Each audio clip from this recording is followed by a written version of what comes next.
Бәріне сәлем достар. Бүгін біз 6 сыныптың қазақ тілінің 5 параграфын орындайтын боламыз. 6 тарау. Біздің бүгінгі тақырыбымыз таулардан өзен ағар сарқыраған. Енді біз бірінші тапсырманы орындайық. Не депті ода?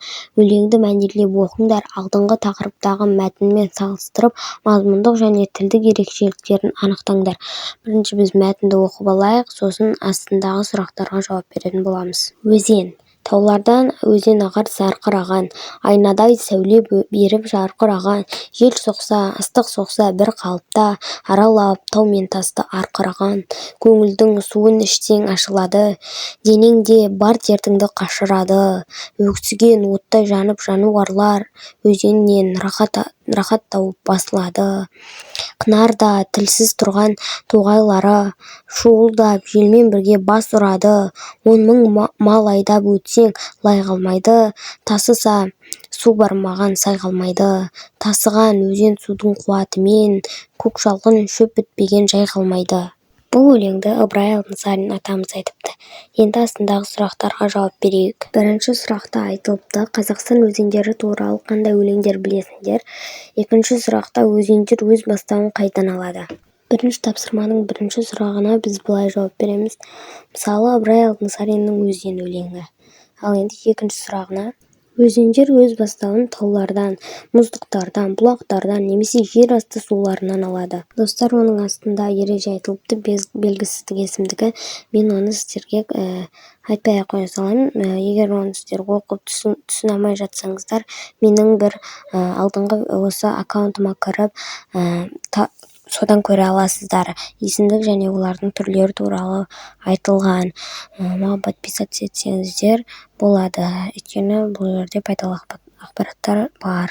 Ал енді екінші тапсырмаға келсек, есімдіктерді қатыстырып, Ыбырай Алтынсариннің өзен өлеңін қара сөзбен жазып шығыңдар. Сулы жер, нулы жер, өзен жағалағанның өзегі талмас, сағадағы ел су ішеді, аяғындағы у ішеді деген даналық сөздер қалдырған ата-бабаларымыз теңіз тұрмақ, әрбір өзен, көл, тіпті құдықтарға дейін жау қолында алдырмай, осы бір тіршіліктің көздерін ұрпағына табыстап отырған қазақ даласы онсыз да табиғи суларға аса бай емес. Ана тілі газетіне алыныпты. Бұл бізде екінші тапсырманың жауабы. Тау ішінде ағып жатқан өзен айналасындағы табиғатқа көрік береді. Өзеннің суы таза әрі мөлдір, ол тіршілік көзі тас пен құмды айналып өтіп, жерді нәрлендіре ағып жатады. Бұл табиғаттың бізге берген үлкен сыйы. Екінші тапсырманы жазып алайық осы.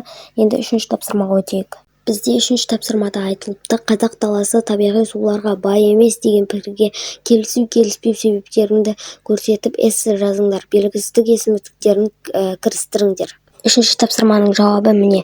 Қазақ даласында көптеген өзендер мен көлдер бар. Олардың қатарына Ертіс, Есіл, Жайық, Сырдария сияқты ірі өзендерді жатқызуға болады. Сонымен қатар Балқаш, Алакөл сияқты көлдер де табиғи сулардың байлығының дәлелі. Олар ауыл шаруашылығы мен халық үшін маңызды рөл атқарады. Енді төртінші тапсырма. Ода былай айтылыпты. Қазақстан өзендерінің орналасу картасын жасаңдар.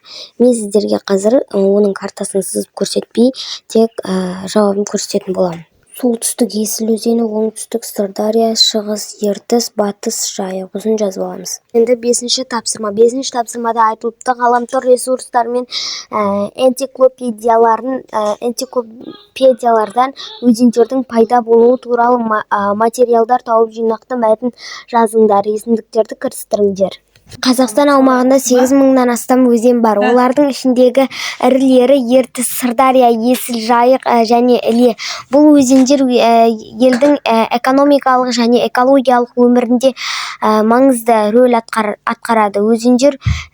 Өзендерден электр қуаты өндіріледі. Бірақ шаруашылығы дамыған және олар ауыл шаруашылығын сумен қамтамасыз етеді. Достар, осымен видео аяқталды. Сау болыңыздар. Және тағы видеоларымды көріңіздер. Мен мың подписчикке жеткізіп тастау керек десе жеткізіп тастайық.